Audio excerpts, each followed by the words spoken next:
Listen to me. Listen to me. All right? If you do this and it doesn't work, you're never coming back. Thanks for the pep talk, Miss Ann.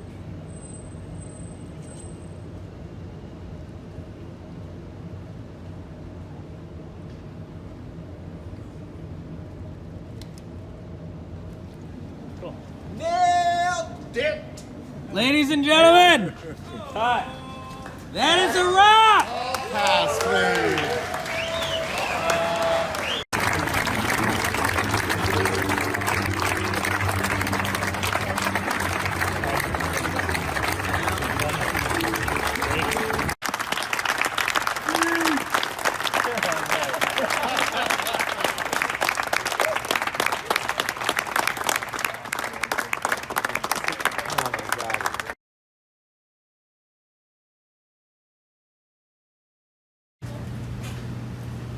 Hey kid, 100% real person.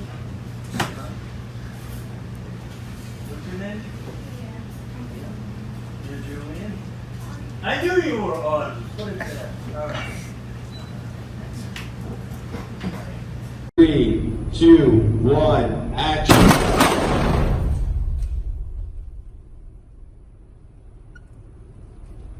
Urban commercial. All right, hold on. Okay, ready? You know they made that into a...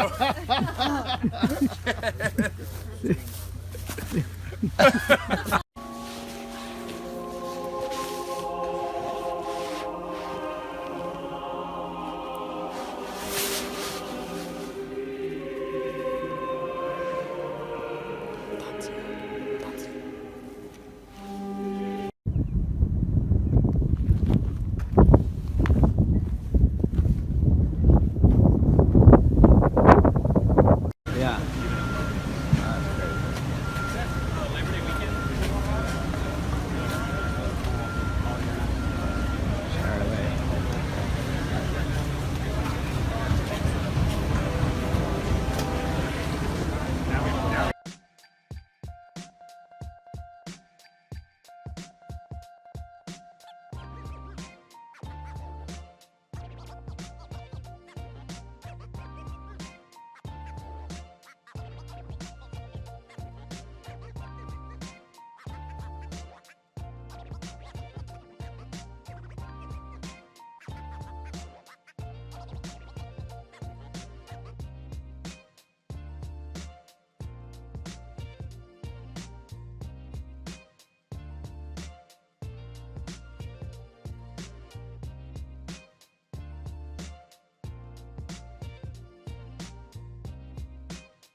All right, I'm going to pull my brother back here so we can wrap up a little bit.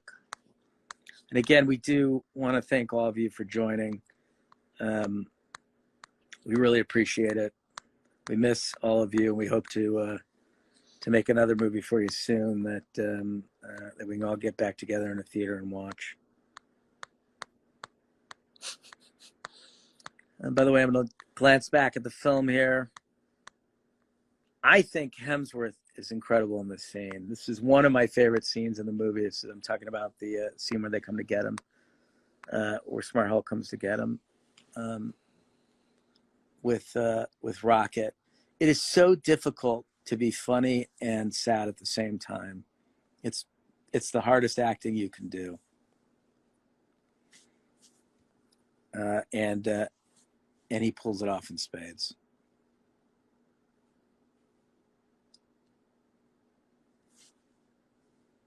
Except you want to try and grab Amp again? Yeah. Trying to remember, I think Hemsworth has said, but the prosthetics he was wearing were like 30 pounds, 20, 30 pounds. Oh, hey, Amp. How are you? Just talking about Hemsworth. Yeah. And how sublime he is. Yeah, he's playing this version of Thor. It was fun watching you and Robert talk. And what you're saying made me think of, I can't, just the idea of getting back in the theaters with people is like a really strong desire. Maybe we'll have to do maybe we can have a special Endgame screening. That's a great idea. We'd love to, again, like just anything that, keeps us thinking towards the future and working hard to help everyone get past this, and maybe revaluing the things we take for granted, and the ability just to for all of us to be together in a space is something that we'll have a better perspective on moving forward. Yeah, but to your point about Chris Hemsworth, this bodysuit that he's wearing to transform his body weighs 70 pounds. So he's with 70. All right, I understood it. I think I said it was like 20 or 30. So 70 pounds. Really heavy, yeah. Yeah. I remember he was having back problems by the end of the shoot, and that certainly might have been the cause of it. This was a oneer that we conceived with Renner. It's tricky when you're working on a movie of this scale that's this dense to indulge stylistic flourishes for a long period of time, because there's so much storytelling that needs to be packed into the runtime. But this was one that we just felt was really important for the introduction of his character, and to get a sense of who he had become, and live in that for a few minutes to understand how violent he'd become and how self-destructive. And we thought that a oneer was the best way to capture that. Well, it actually, like to your point, it helped us. The stylistic choice backed up this idea that Hawkeye was in a very different place from everybody else. It's sort of the language of the film changes here as we catch up with his story. I think that creates puts him off by himself. And this is a street in Atlanta, by the way. Our art department's incredible. I think if you check out Twitter, you'll get to see a photo or a video of me walking the street the day we shot this. A lot of times, what Anthony and I will do is just get out our iPhones and walk around set and look for angles and conceive shots. We tend to have a loose idea of what it is that we want to execute when we go to set.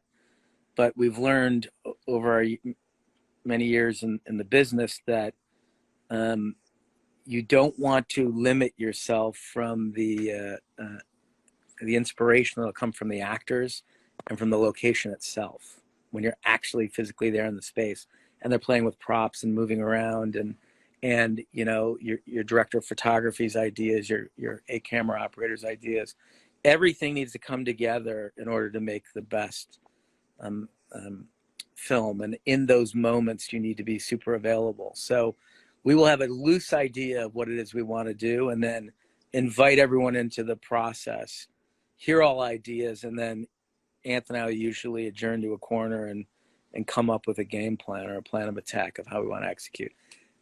Obviously, a wonder like this is something that needs to be well planned, and I think we spent a day or two rehearsing this prior to shooting it, but that's not typical for how we like to work.